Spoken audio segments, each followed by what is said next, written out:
சொன்னார்கள், யார் தொழுகையை சீராக தொழுகிறாரோ, ருக்குஐ முழுமையாக்குகிறாரோ, சுஜூதை முழுமையாக்குகிறாரோ, அப்போது தொழுகை சொல்லும், எப்படி என்னை பாதுகாத்தாயோ அது போன்று அல்லாஹ் உன்னை பாதுகாப்பார் என்று.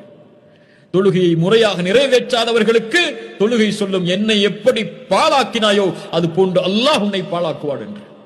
நம்முடைய தொழுகை எப்படி? போன் பேசிட்டே இருப்பார். நீங்க ஒரு 5 நிமிஷத்துல வந்துடும் சொல்லி அல்லாஹ் அக்பர், ருக்கு, சுஜூத், அப்புறம் தஷஹுத், அப்புறம் சலாம், அவ்வளவுதான். அதுக்கப்புறம் போய் போன் எடுத்து பார்த்துருப்பார். நம்முடைய தொழுகை எப்போ ருக்கு செஞ்சோம், எப்போ சுஜூத் செஞ்சோம், எப்போ சுப்ஹான ரப்பில் அலா, எப்போ சுப்ஹான ரப்பில் அதீம், எதுவும் தெரியாது.